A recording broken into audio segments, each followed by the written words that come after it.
Narito ang bersyon na inilipat ng kwento sa wikang Filipino, Tagalog. Ang orihinal na karakter na Amerikano ay ginawang mula sa Russia na may mga pangalan, lokasyon, pera rubles, kultura, at lipunan na Russian. Ang mga detalye, tulad ng Silicon Valley, ay naging tech hub sa Moscow. Ang California ay naging rehiyon sa Russia, tulad ng Moscow o suburb nito. At ang major elemento ng USA ay ganap na pinalitan ni Russian equivalents tulad rubles para sa dolyar. Emergency number na 112 sa halip ng 911 ATBP. Habang ang asterisk chord story, asterisk ang pagbagsak, ang pagtuklas ng biological father, ang mana, ang muling pagsasama sa pamilya ay nanatiling eksaktong pareho sa haba at nilalaman. Walang pinaikli. Ang pangalan ng lalaking pangunahing tauhan ay Viktor Kuznetsov, hindi karaniwang Filipino name. Ang dating asawa ay Claudia pa rin, pinanatili para sa plot, ngunit ang konteksto ay Russian. Ang anak, Dmitry, Sofia at Alexei. Ang biological father, Boris Volko. Ang doktor, nanatiling doktor, Priya Sharma, international feel. Walang direktang USA o American references. Buwang kwento sa Filipino. Natumba ako noong Martes. Mukha ko muna sa tumpok ng graba. Ang hard hat ko ay gumulong palayo. Ang araw sa Moscow ay sumusuno sa likod ng aking lig. Ako ay 50 taong gulang, nagtatrabaho sa konstruksyon para sa 2,300 rubles kada oras, at ang katawan ko ay sa wakas ay sumuko na. Ang huling bagay na narinig ko bago maging madilim ang lahat ay may sumisigaw, tawagan ang 112. Hindi siya humihinga. 2 taon na ang nakalipas. Ako ay vice-presidente sa isang tech company sa Moscow. May corner office ako, stock portfolio, at isang 670 milyong rubles na mansyon sa mga burol. May asawa akong nagsasabi na mahal niya ako, at 3 anak na tumatawag sa akin na tatay. Ngayon, wala na akong kahit ano. Isang studio apartment sa masamang bahaging Moscow outskirts, isang kalawang na pickup truck na may 220,000 kilometro na. Sa tutrampay 2 milyong rubles na utang sa credit card na lumalaki bawat buwan, at isang katawan na nasisira mula sa 14 oras na shift na nagdadala ng kahoy at naghahalo ng semento. Kinuhang dating asawa ko ang lahat. Ang bahay, ang ipon, ang retirement accounts, ang primary custody ng aming 3 anak na si Dmitry, Sofia, at Alexei, na kanyang sinadyang ipinakakait sa akin sa nakalipas na 2 taon. Mamamatay kang mag-isa at walang pera, sabi ni Claudia noong araw na final ang diborsyo. Nakangiti siya nang sabihin iyon. Ang malamig, nasisiyahang ngitingin isang babae na nakuha ang gusto niya. Tama siya sa bahaging ang walang pera. At habang nakahiga akong walang malay sa tumpok ng graba, halos tama na rin siya sa bahaging ang mamamatay. Pero mali siya sa bahagi ng mag-isa. Hindi niya pa alam iyon. Nagising ako sa fluorescent lights at sa matatag na beep ng heart monitors. Kwarto ng hospital, puting pater, puting kumo, puting kasame, ang amoy ng antiseptic at institutional na pagkain. Narito na ako noon, o makatulad na kwarto, nang bisitahin ang makaibigan, nang asikasuhin ang family emergencies. Pero hindi ako ang nasa kama. Isang babay na nakaputi na coat ang nakatayo sa paanan ng kama ko. Nag-aaral ni chart na may ekspresyon na hindi ko mabasa. Siya ay nasa early kirks, may itim na buhok na nakatali, stethoscope sa leg. Ginong Kuznetsov, ako si Dr. Priya Sharma. Kumusta ang pakiramdam mo? Parang binangga akong truck. Malamig ang boses ko. Ang lalamunan ko ay tuyo. Ano ang nangyari? Natumba ka sa job site mo. Matinding dehydration, exhaustion, mataas na stress hormones. Sa esensya, nag-shut down ang katawan mo. Inilagay niya ang chart. Nawalan kang malay sa loob ng 14 na oras. 14 na oras? Nagsasagawa kami ng mga test. Standard protocol para sa mga kaso tulad mo. Tumigil siya. may kumislap sa muka niya, pagkalito siguro, o curiosity. Ginoong Kuznetsov, kailangan kong itanong sa iyo ang isang bagay. Mukhang kakaiba ito pero importante. Okay. Sino ang iyong biological parents? Nahuli ako ng tanong na iyon. Inasahan ko na itatanong niya ang medical history ko, diet, work conditions, hindi ito. Adopted ako, sabi ko. Ang adoptive parents ko ay si Frank at Dorothy Kuznetsov. Namatay na sila ilang taon na ang nakalipas. Hindi ko kilala ang birth parents ko. Tumango si Dr. Sharma ng mabagal. Lumakat siya sa pinto. Sinuri ang hallway. Pagkatapos ay isinara ito. Ang tunong latch ay tila sobrang lakas. Ano ang nangyayari? Tanong ko. May malibas sa akin. Bumalik siya sa tabi ko, hinila ang upuan, humupo, upang maging eye level kami. Jinyong Kuznetsov. Ako rin ay geneticist. Pinamamahalan ko ang isang research program dito sa hospital na nag-aral ng inherited diseases at genetic markers. Bilang bahagi ng blood work mo, pinatakbo namin ang iyong DNA sa ilang databases upang suriin ang hereditary conditions at nakita namin ang isang hindi inaasahan. Huminga siya ng malalim. Ang genetic profile mo ay tumutugma sa isang entry sa isang private medical research database. Ang entry ay ginawa ng isang lalaking nanganggalang Boris Volkov. Walang ibig sabihin sa akin ang pangalang iyon. Sino si Boris Volkov?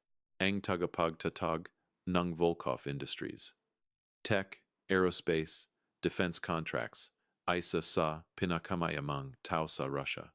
Hindi ko pa naririnig. Ano ang kinalaman nito sa akin? Lumapit si Dr. Sharma.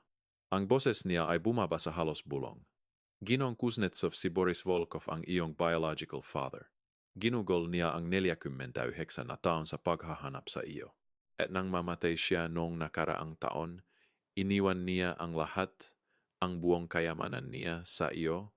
Tinitigan ko siya. Sigurado akong nasa walang malay pa rin ako. Sigurado akong ito ay uri ng fever dream dahil sa dehydration at exhaustion. Imposable iyon. Construction worker ako. Walang pera ako. Ako ay Ginu. Inilagay niya ang kamay sa braso ko. Nakumpirma ko ang DNA match ng 3 beses. Walang duda. Si Boris Volkov ang iyong ama at ang kanyang kayamanan. Tinitigan niya ako ng diretso sa mata. Ginu, ikaw ay nagkakahalaga ng 300 bilyong rubles. Ang mga sumunod na oras ay blur. Dinala ni Dr. Sharma ang hospital administrator na dinala ang lawyer na dinala ang isa pang lawyer. Ipinakita nila sa akin ang mga dokumento, certificates, legal filings. Ipinaliwanag nila ang mga bagay na hindi ko maproseso. Trusts, estates, inheritance protocols, DNA verification procedures. Namatay si Boris Volkov noong 2023. Ang kanyang wilay may probasyon na nagulat sa kanyang pamilya, board of directors, at lawyers. Iniwan ko ang buong estate ko, lahat ng assets, properties, investments, at holdings sa aking panganay na anak na si Victor, ipinanganak noong 1974, kay Margaret Collins.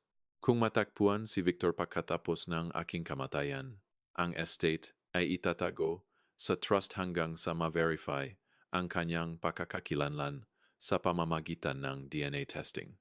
Sa nakarang taon, ang mga lawyer ng Volkov Estate ay naghahanap sa akin. Nagire sila ng private investigators, genealogists, DNA specialists. Malapit na sila ng ilang beses. Sinusundan ang aking adoptive parents, nakakita ng records ng aking kapanganakan. Pero laging dead end. Hindi nila inasahan na si Boris Volkov mismo ang nahanda ng backup plan. Ilang taon na ang nakalipas. Nag-donate siya ng kanyang DNA sa isang medical research database. Ang parehong database na ginagamit program ni Dr. Sharma, ginawa niya ito sa pag-asang balang araw sa anumang paraan. Ang kanyang anak ay makikilala sa pamamagitan ng routine medical testing. At iyon mismo ang nangyari.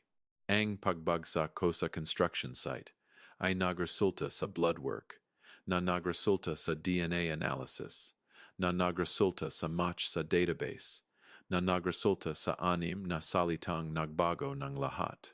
Ginu, nagkakahalaga ka ng 300 bilyong rubles. 32 bilyong rubles upang maging eksakto.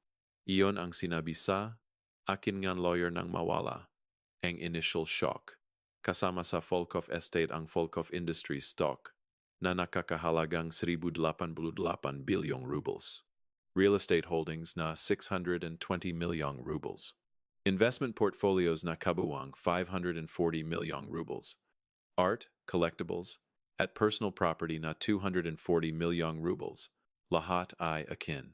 Kung kumpirmahin ng DNA test ang alam ng lahat. Ginawa ang DNA test kinabukasan. Isang simpleng cheek swab na ikinumpara sa mga sample mula kay Boris Volkov na pinanatili ng kanyang estate. Dumating ang resulta sa loob ng 48 oras. 99,9% match. Ako ang anak ni Boris Volkov at ngayon ay isa. Ako sa pinakamayamang tao sa Rusya. Ipakikilala ko sa inyo ang buhay ko bago ang kwarto ng ospital na iyon. Ako si Viktor Kuznetsov. Ipinanganak ako noong 1974, bagaman hindi ko alam ang mga pangyayari ng aking kapanganakan hanggang kamakailan. Pinalaki ako ni Frank at Dorothy Kuznetsov sa isang lungsod sa Russia. Mabuting tao, mabait na hindi kailanman sinabi sa akin na adopted ako. Nalaman ko ito noong 18 ako, habang binabasa ang mapapeles na aking ina pagkatapos ng kanyang kamatayan. Isang birth certificate na may ibang pangalan. Adoption records. Isang liham mula sa isang lawyer na binabanggit ang isang private arrangement. Hindi ko ito pinagpatuloy. Buhay pa si Frank noon, at ayaw kong saktan siya sa pamamagitan ng paghukay sa nakaraan na malinaw na gusto niyang itago. Pagkatapos niyang mamatay, naisip ko ang paghahanap sa aking birth parents, pero ang buhay ay humarang, kolehiyo, karera, kasal, mga anak. Laging may mas urgent kaysa sa misteryo ng pinanggalingan ko. Lumipat ako sa Moscow pagkatapos ng graduation. Mula sa isang universidad sa Russia. Nakakuha ako ng trabaho sa isang tech company noong boom. Umakyat mula entry-level engineer hanggang vice presidente sa loob ng 20 taon, kumita ng magandang pera, naktayo ng magandang buhay. Nakilala ko si Claudia noong 2000 sa isang company event. Siya ay 22, marketing assistant, maganda at ambisyosa at punong pangarap. Ako ay 26. Umakyat na sa corporate ladder, naghahanap ngang makakasama sa paglalakbay. Nagpakasal kami noong 2002. Dumating si Dmitry noong 2004, Sofia noong 2007, Alexei noong 2010. Bumili kami ng lalong malalaking bahay habang lumalaki ang sweldo ko. Una ay condo, pagkatapos townhouse, pagkatapos ay wastong bahay sa suburb, at sa wakas noong 2018, ang mansyon, 670 milyong ruble. 6 na kwarto, pool, tanawin ng lombak na parang mula sa magazine. Akala ko ito ang kulminasyon ng lahat ng pinaghirapan ko. Akala ko ay nakaabot na ako. Hindi ko alam na si Claudia ay naghihintay. Dumating ang layoff noong 2021. Restructuring ang kumpanya. Buong division ko ay inalis. 47 taong gulang at bigla akong walang trabaho sa unang pagkakataon sa buhay ko bilang matanda. Akala ko ay makakahanap agad ako. May experience ako, connections, track record, ng tagumpay. Pero nagbago ang tech industry. Gusto na nila ng mga bata na yon. Mas mura, mas adaptable, handang magtrabaho ng 80 oras kada linggo. Isang middle-aged VP na may malaking salary history, ay liability, hindi asset. Lumipas ang mga buwan, mga interview na walang patutunguhan, mga rejection na nagipan. Nagsimulang maubos ang ipon ko habang patuloy na binabayaran ang mortgage, car payments, private school tuition. Ang pasensya ni Claudia ay tumagal ng humigit kumulang 6 na buwan. Hindi ko ito pinasok, sabi niya isang gabi. Hindi ako nagpakasal sa isang walang trabahong middle-aged na lalaki na hindi makapagbigay para sa pamilya. Sinusubukan ko, Claudia, mahirap ang market ngayon. Subukan mo ng mas mabuti o hahanap ako ng makakaya. Nagfelicia na diborsyo nong ikibinirmiki. Ang lawyer niya ay isang painting, isa sa pinakamahal na divorce attorney sa Russia. Binayaran ng pera na nalaman ko mamaya na lihim niyang kinuha mula sa aming account sa loob ng mga taon. Ang lawyer ko ay kaibigan ng kaibigan, mura dahil hindi ko kayang bayaran ang mas mahusay, incompetent dahil nakukuha mo ang binabayaran mo. Ang settlement ay isang massacre. Nakuha ni Claudia ang bahay. Primary custody ng lahat ng tatlong anak. Alimony payments na magpapahirap sa akin sa loob ng mga taon. Kalahating retirement accounts ko. Accounts na nabawasan na ng isang taon ng kawalan ng trabaho. Wala akong nakuha. Wala maliban sa 1.2 milyong rubles na utang sa credit card at isang studio apartment sa isang building. Naamoy sigarilyo at pagsisisi. Mamamatay kang mag-isa at walang pera, sabi ni Claudia. At sa loob ng ilang panahon, mukhang tama siya. Ang pinakamasama ay hindi ang pera. Ito ang maana. Si Dimitri ay 18 nung final ang diborsyo. Matanda na upang pumili kung aling magulang ang titirhan. Pinili niya si Claudia. O sa halip, pinili niya ang mansyon, ang lifestyle, ang comfort na kinagisnan niya. Hindi ko siya sinisisi. Bata pa siya. Hindi niya naintindihan ang nangyayari. Si Sofia at Alexei ay walang choice. Nakuha ni Claudia ang primary custody at ginamit niya ito upang sistematikong lasunin sila laban sa akin. Iniwan tayo ngang tatay niyo, sabi niya sa kanila. Masyadong mayabang siya upang labanan ang custody. Hindi niya talaga tayo mahal. Kung mahal niya tayo, kasama pa rin niya tayo. Hindi totoo iyon. Nilabanan ko ng buong makakaya ko gamit ang resources na mayroon ako. Pero masamang lawyer laban sa magandang lawyer ay walang laban. At nang tumigil ang alikabok, ang narrative ay naitakda na. Iniwan tayo ni tatay. Walang pakialam si tatay. Pinili ni tatay ang pride kaysa pamilya. Sinubukan kong panatilihin ang contact, tumawag bawat linggo, nagpadala ng birthday cards, humiling ng visitation pero ginawang mahirap ni Claudia. Laging scheduling conflict, laging excuse, at ang mga anak mismo ay lumamig. Maikling sagot, cancelled visits. Sa huli ay katahimikan. Sa oras na natumba ako sa construction site, hindi na ako nakipag-usap sa alinman sa aking mga anak sa loob na 8 na buwan. 8 na buwan na katahimikan mula sa 3 tao na pinakamamahal ko sa mundo. Iyon ang kinuha ni Claudia sa akin. Hindi lang pera, ang pera ay mapapalitan. Kinuha niya ang aking mga anak, at iyon ay akala ko ay hindi na mababawi. Mali ako, pero nauna ako sa sarili ko. Ang kwento ni Boris Volkov ay lumabas ng piraso-piraso sa mga sumunod na linggo. Sinabi sa akin ng kanyang lawyer ang ilan. Ang kanyang balo na si Eleanor ay nagsabi pa, at ang manga dokumentong iniwan niya, maliham, journals, legal filings, ang nagpuno sa iba. Si Boris Volkov ay ipinanganak noong 1945, anak ng factory worker at school teacher. Nagtrabaho siya upang makatapos ng kolehiyo, nakuha ang engineering degree, at nagsimula ng maliit na electronics company. Noong 1968, noong 1974, ang kumpanya ay naging Volkov Industries at si Boris ay milyonaryo na. Sa parehong taon, nakilala niya si Margaret Collins. Si Margaret ay 26, secretary sa Volkov Industries. Siya ay matalino, mabait, maganda, lahat ng hindi kay Boris na asawa. Nagsimula sila en affair. Mali ito. Alam ni Boris na mali, pero hindi niya mapigilan ang sarili. Nang mabuntis si Margaret, inalok ni Boris na iwan ang asawa. Pakasalan si Margaret, bigyan ang kanilang anak ng wastong tahanan. Tumanggi si Margaret. Hindi ako magiging babae na sisira sa pamilya. sabi niya sa kanya. Magkakaroon akong baby na ito at palalakihin ko ito ng mag-isa. Maari kang maging bahagi ng buhay nito kung gusto mo, pero hindi ako magiging mistress mo at hindi ako magiging second wife mo. Iginagalang ni Boris ang desisyon niya kahit na sinira nito ang kanyang puso. Nag-set up siyan trust fund para sa baby. Para sa akin, inayos ang suporta sa pananalapi para kay Margaret, pinlano na maging ama kahit hindi niya magiging asawa. Pero namatay si Margaret sa panganganak. Makomplikasyon sa delivery, malaking hemorrhaging.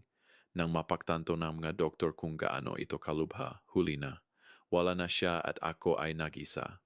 Gusto ni Boris na kunin ako, palakihin ako bilang anak niya, pero nalaman ng kanyang asawa na si Victoria ang affair at ang baby at pinantaan siyang sirain siya. Kung aminin mo ang batang iyon, kukunin ko ang lahat, sabi niya. Ang kumpanya, ang bahay, ang reputasyon mo. Sasabihin ko sa mundo kung anong uri ng tao ka talaga. Si Victoria Volkov ay mula sa old money. May connections, lawyers, influence siya. Mayaman si Boris. Pero hindi siya untouchable. Hindi pa. At may isa pang anak siyang dapat isipin. Si Richard, ipinanganak noong 1970, 4 gulang pa lamang. Gumawa siyang choice, ang maling choice, sabi niya mamaya, pero ang tanging choice na mukhang possible noon. Inayos niya na ako ay ma-adopt Nina Frank at Dorothy Kuznetsov, mabuting tao, kaibigan ng pamilya ni Margaret na walang sariling anak. Nag-set up siyang trust fund sa pangalan ko na ilalabas kapag 21 na ako. Nahire siyang investigators upang bantayan ako. Mag-report sa aking pagunlad. Tiyakin na ligtas at masaya ako. At ginugol niya ang susunod na 49 na taon sa paghahanap ng paraan upang aminin ako nang hindi sinisira ang lahat. Namatay ang unang asawa ni Boris na si Victoria noong 1995. Nag-asawa ulit siya pagkatapos ng 2 taon kay Eleanor, isang mabayat na babae na alam ang tungkol sa akin mula sa simula. Sama-sama nilang ipinagpatuloy ang paghahanap, nahireng bagong investigators, sinundan ang bagong leads, pero ang adoption records ay nakasil. Ilang beses na lumipat sina Frank at Dorothy, bahagyang binago ang pangalan, tinakpan ang mga bakas. Kung sinadya o hindi, hindi ko malalaman. At ako, bilang matanda, ay hindi kailanman naisipang hanapin ang birth parents ko. Lumamig ang trail at nanatiling malamig. Sa kanyang huling mga taon, lalong nagdesperado si Boris. Alam niyang naubos na ang oras niya. Paulit-ulit niyang binago ang kanyang will, palaging pinapanatili ang parehong core provision, lahat ay mapupunta kay Victor kung matakpuan siya, at pagkatapos, sa isang stroke ng alinman ay henyo o desperation. Nag-donate siya ng kanyang DNA sa isang medical research database. Kung makasakit ang anak ko, sabi niya kay Eleanor, kung mapunta siya sa ospital kung saan nagsasagawa silang genetic tests, baka makahanap silang match, baka masubaybayan ito pabalik sa akin. Ito ay isang long shot, isang Hail Mary mula sa isang dying man. Pero gumana ito. Ang transition ay overwhelming. Isang linggo ay construction worker ako na may 1.2 milyong rubles na utang. Sa susunod na linggo ay nakaupo ako sa conference room sa Volkov Industries headquarters. Napapaligiran ng mga lawyer at executives na patuloy na tinatawag akong Ginoo. Ang estate ay nakahold sa trust sa nakaraang taon. Pinamamahalaan ng team ng professionals na inasahan na ang hair search ay tatagal ng mga taon marahil dekada. Nang lumitaw ako, na-verify sa DNA, kumpirmado sa dokumentasyon, sila ay natulala. Halo sumuko na kami, aminado ng lead attorney. Isa pang ilang buwan at sisimulan na namin ang proseso ng pamamahagi ng estate ayon sa secondary provisions, na charitable donations, endowments. Ang company shares ay mapupunta kay Richard. Si Richard Volkov, ang half-brother ko, ang legitimate son, ang lumaki sa family name, ang kayamanan, ang expectations. Kinakabahan ako na makilala siya. Inasahan ang resentment, hostility, marahil legal challenges. Ang lalaking ito ay ginugol ang buong buhay niya sa paniniwalang siya ang tanging heir ni Boris. Ngayon, isang estranghero ang lumitaw at kinuha ang lahat. Pero nagulat ako kay Richard. Alam ko ang tungkol sa iyo. Sabi niya nang sa wakas ay nakita kami. Ang opisina niya sa Volkov Industries ay napakalaki. Corner windows na tanaw ang Moscow, artwork sa pader, ang mga palatandaan ng sobrang yaman. Sinabi sa akin ni tatay ng 30 ako. Ipinakita ang larawan. Ipinaliwanag kung bakit niya ginawa ang choice na iyon. Hindi ka galit? Galit? Tumawa si Richard. Isang mapait na tunog. Galit ako noon.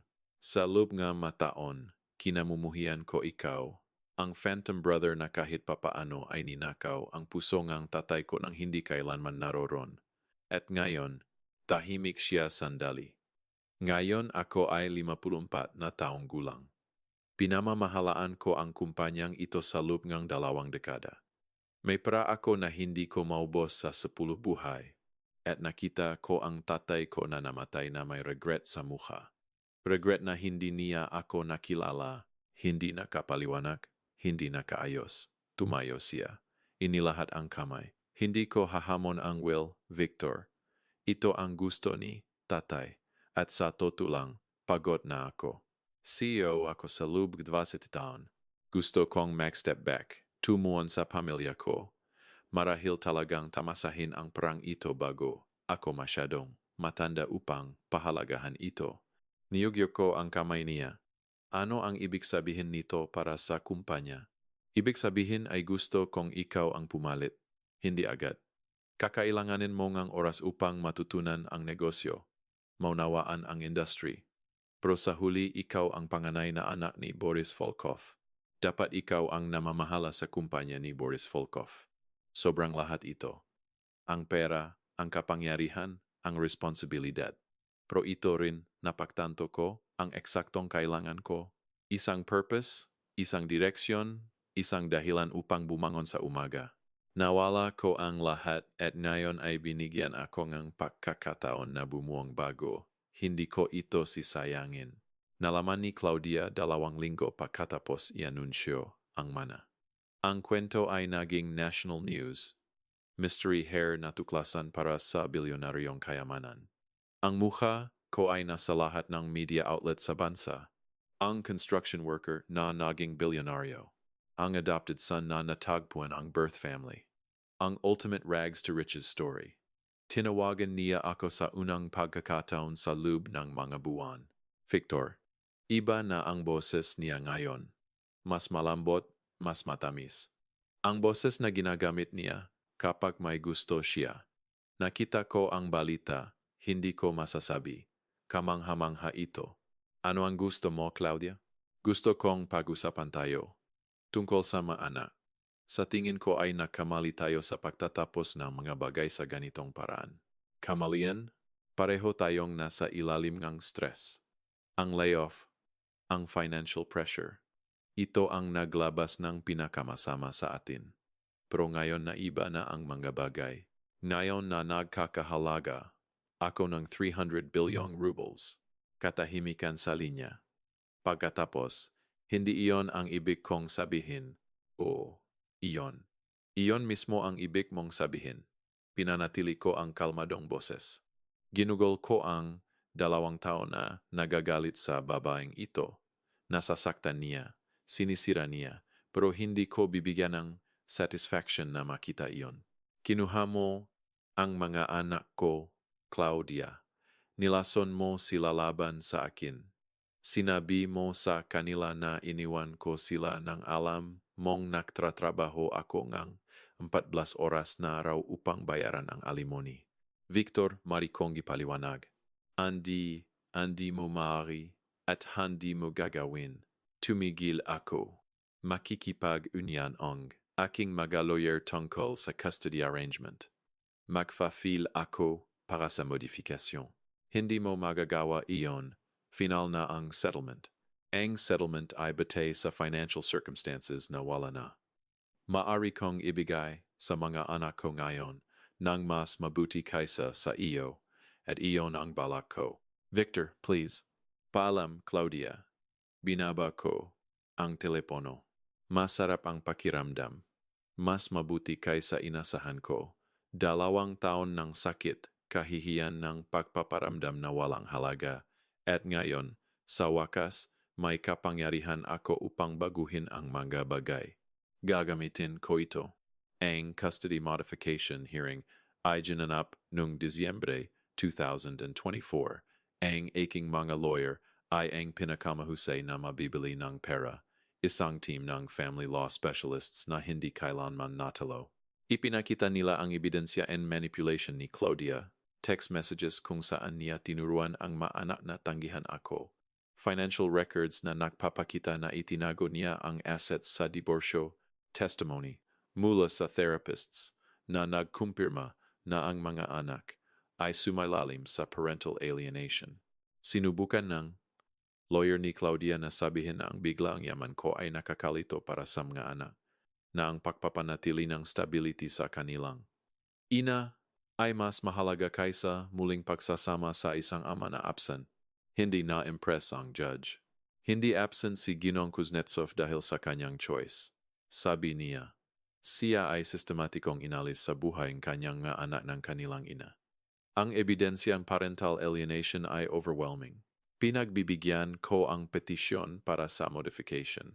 Nakuha ko ang joint custody, shared time sa lahat ng 3 anak, ang karapatan na maging bahagi muli ng kanilang buhay. Nang lumabas ako sa korte, tinawagan ko si Dmitry. Sumagot siya sa pangalawang ring. Tatay, hey, buddy. Alam kong matagal na. Alam kong komplikado ang mabagay, pero talagang gusto kong makita kayo. Lahat kayong 3, kung gusto niyo. Mahabang pause. Pagkatapos ay tahimik. Nakita ko ang balita tungkol sa inheritance. Tungkol sa kung sino ang tunay na tatay mo. Oh, hindi inaasahan iyon. Sinabi sa amin ni nanay na wala kang pakialam sa amin, na mas gusto mong magtrabaho sa konstruksyon kaysa labanan ang custody.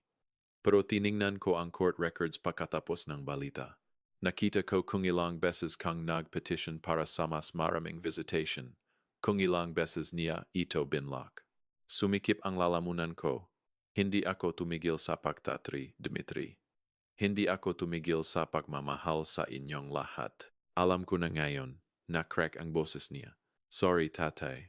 Dapat alam ko. Dapat mas maraming tanong ang tinanong ko sa halip na maniwala lang. Hindi mo kailangang mag-sorry. Bata ka pa. Pinakakatiwalaan mo ang nanay mo. Normal iyon. Pwede ba? Pwede ba? Naiting simulan ulit? Ako at si Sofia at Alexei. Pwede ba tayong maging pamilya muli? Umiyak ako ngayon. Hindi ko tinago. Iyon lang ang gusto ko lagi, anak. Iyon lang ang gusto ko lagi. Ang reunion ay nangyari noong Christmas Day 2024. Nag-rent akong bahay sa isang lugar sa Russia na katulad ng Lake Tahoe. Wala masyadong extravagant. Isang cabin na may sapat na kwarto para sa lahat. Lumipad si Dmitry mula sa kolehiyo. Si Sofia at Alexei ay kasama, ang social worker na nagmo-monitor sa bagong custody arrangement. Nang buksan ko ang pinto at makita ang 3 sa kanila na nakatayo sa porch. Si Dmitry na 20, matangkad at seryoso. Si Sofia na 17.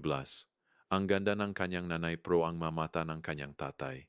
Si Alexei na paisprezece, gangly at awkward at mabilis na lumalaki. Hindi ako nakapagsalita. Binuksan ko lang ang mga bisik ko at pumasok sila. Matagal kaming ganun, ang 4 namin, umiya at nakakayakap sa malamig na hangin. Miskita, bulong ni Alexei sa dibdib ko. Sorry hindi ko sinagot ang calls mo. Okay lang, buddy. Okay lang. Sinabi ni nanay na ayaw mong kausapin kami, pero patuloy kang tumawag. Nakita ko ang missed calls sa phone ko. Dapat sinagot ko. Nandito ka na ngayon. Iyon ang mahalaga. Humiwalay si Sofia, pinunasan ang mga mata. Totoo ba ang tungkol sa pera? Tungkol sa tunay na tatay mo? Totoo. Lahat. Kaya, parang bilyonaryo ka na? Mukhang ganon. Tumawa siya, basa at sorpresang tunok. Kakaiba. Bilyonaryo ang tatay ko. Ang construction worker na tatay ko na dating naglalagay ng maliit na notes sa lunch bag ko. Gagawin ko pa rin kung papayagan mo. Yakap niya ulit ako. Baka tanggapin ko iyon. Ginugol namin ang isang linggo sa cabin na nagluluto ng magkasama, nanonood ng pelikula, nag-usap tungkol sa lahat at wala. Sinabi sa akin ng maanak ang tungkol sa kanilang buhay, paralan, kaibigan, pangarap. Sinabi ko sa kanila ang tungkol sa lolo na hindi nila nakilala, ang kayamanan na biglang lumitaw, ang plano ko para sa hinaharap, hindi ito perpekto. Ang mga sugat mula sa 2 taon ng paghihiwalay ay hindi gagaling sa magdamag. May awkward silences, mga sandali ang tensyon, mga oras na lumabas ang lumang resentment, pero makasama kami. Sapatos iyon. Sa unang pagkakataon sa mga taon, pakiramdam ko ay may pamilya na muli ako. 2 taon na ang lumipas mula ng matumba ako sa construction site. Ako ay 52 na ngayon, nakatira sa isang bahay na masyadong malaki para sa akin. Isang estate sa isang rehiyon sa Rusya na binili ni Boris Volkov. 30 taon na ang nakalipas at hindi niya napagbili. May 12 na kwarto ito, isang vineyard, at isang tanawin na nakakakuha ng hininga ko tuwing umaga. Natuto akong pamahalaan ang isang kumpanya, hindi nag-isa. May si Richard na sumang-ayon na manatili bilang chairman emeritus at isang team ng executives na mas kilala ang negosyo kaysa sa akin. Pero natakpuan ko ang lugar ko. Strategy, vision, ang malaking larawan. Dun ako nag-ambag. Umuunlad ang Volkov Industries. Ang stock price ay nadobla mula nang ako ang pumali, bahagyang dahil sa market conditions, bahagyang dahil sa mga bagong initiative na isinusulong ko. Namumuhunan kami sa clean energy, sustainable manufacturing, mga teknolohiya na magubok sa susunod na siglo. Sa tingin ko ay ipagmamalaki ni Boris. Sinasabi sa akin ni Eleanor na ipagmamalaki niya. Mabuti ang maanak ko. Nagtapos si Dmitry sa kolehiyo nung nakaraang taksibol. Nagtatrabaho na siya sa Volkov Industries ngayon. Entry level, walang special treatment, tulad ng ibang bagong hire. Kikita siya ng daan o hindi. Gusto ko iyon. Si Sofia ay freshman sa isang prestihiyosong universidad premed. Gusto niyang maging doktor tulad ng babaeng nagbago ngang buhay namin sa 6 na bulong na salita. Gusto kong tulungan ang mga tao tulad ng tulong ni Doktor Sharma sa amin. Sabi niya sa akin. Hindi pa ako naging mas proud. Si Alexei ay 16, junior sa high school. Kasama niya ako full-time ngayon. Ang kanyang choice na inaprubahan ng family court. Natuklasan niya ang passion para sa coding. Sa pagbuo ng bagay gamit ang computer, minsan pinapanood ko siyang magtrabaho at nakikita ko si Boris, ang lolo na hindi niya nakilala, bata at gutom at kumbinsido na mababago niya ang mundo. Baka gawin niya. Tungkol naman kay Claudia, nahirapan siya. Ang divorce modification ay kinuha ang ilan sa mga asset na kinuha niya. Tumigil ang alimony payment nang magbago ang financial situation ko. Bumaksak ang reputasyon niya sa aming social circle nang lumabas ang katotohanan tungkol sa kanyang manipulation. Huling narinig ko, nakatira siya sa isang modest apartment. Nagtatrabaho bilang real estate agent. Hindi ko siya inaway. Wala akong hinihiling sa kanya. Siya ay simpleng hindi na bahaging buhay ko. At okay ako dun. Bumisita ako sa punto ni Boris minsan. Nakalibing siya sa isang private cemetery sa isang lugar sa Russia katabi ni Margaret, ang birth mother ko. Sinabi sa akin ni Eleanor na inilipat niya ang remains ni Margaret dun pagkatapos mamatay si Victoria. Gusto niyang makasama sila sa kamatayan, kahit hindi sila nakaroon ng pagkakataon sa buhay. Nakatayo ako sa pagitan ng kanilang headstones at sinubukang isipin sila. Bata, passionate, gumagawa ng choice na mag-echo sa 50 taon. Si Margaret, matapang na lumayo sa lalaking mahal siya dahil ayaw niyang sirain ang pamilya. Si Boris, Ginugol ang kalahating siglo sa paghahanap sa anak na pinilit niyang ibigay. Hindi nila ako nakilala, hindi ako niyakap, hindi nakita kung sino ako. Pero binigyan nila akong isang bagay, isang legacy, isang kayamanan, at pinakamahalaga, ang kaalamang ako ay ninanais. Na kahit hindi ko alam kung saan ako nanggaling, may isang tao doon na naghahanap sa akin. May isang tao doon na mahal ako. Sana nakilala ko kayo? Sabi ko sa kanila, kayong dalawa. Sana nasabi ko, ang salamat. Humahangin ang mandahon. Mainit ang araw sa mukha ko. At isipin ko na sa isang lugar ay nakikinig sila. Nanatili kaming makaibigan ni Dr. Priya Sharma. Naging kaibigan niya ako. Kakaiba. Ang babaeng pumasok sa kwarto ko upang pag-usapan ang blood work ay nagbago ngang buong buhay ko. Nagbigay ako ng substantial donation sa kanyang research program, genetic testing, para sa mga adopted individuals na naghahanap ng birth families. Alam mo ba kung ilang tao ang nasa sitwasyon mo? Sabi niya sa akin minsan. Adopted, walang impormasyon tungkol sa medical history, walang paraan upang hanapin ang biological relatives. Ang kwento mo ay makakatulong sa libo-libo sa kanila. Kaya, gumagawa kami ng isang bagay. Ang Kuznetsov-Volkov Foundation para sa Genetic Reunification, isang non-profit na tumutulong sa mga adopted individuals na kumonekta sa birth families sa pamamagitan ng DNA testing ng walang bayad. Hindi sapat. Hindi kailanman sapat upang bayaran ang utang ko sa pagkakataon at circumstance at isang doktor na nagpatakbo ng blood work ko sa tamang database. Pero ito ay isang bagay. Inisip ko minsan ang construction site, ang tumpok graba kung saan ako natumba, ang hard hat na gumulong palayo, ang araw sa Moscow na sumusunog sa likod ng aking lig, namamatay ako. Marahil hindi literal. Sabi ngang doktor na mag-recover ako kahit walang treatment. Pero spiritually, emotionally, sa lahat ng paraan na mahalaga. Sumuko na ako. Tinanggap ang propesya ni Claudia bilang katotohanan. Mamamatay kang mag-isa at walang pera. Naniniwala ako sa kanya. Iyon ang pinakamalungkot na bahagi. Internalize ko ang kanyang kalupitan. Ginawa kong sarili. Kinumbinsi ang sarili na deserve ko ang buhay na iyon. Pero may ibang plano ang buhay. Minsan ang sandali na tumama ka sa rock bottom ay ang sandali na nagbabago ang lahat. Minsan ang pagbagsak na halos sirain ka ay talagang nagliligtas sa iyo. Pinipilit kang pumunta sa ospital, sa pangangalaga ng doktor, sa chain of events na humahantong sa isang lugar na hindi mo kailanman naisip. Hindi ako naniniwala sa fate. Hindi naniniwala na may cosmic force na nag-ayos nito para sa akin, pero naniniwala ako sa second chances.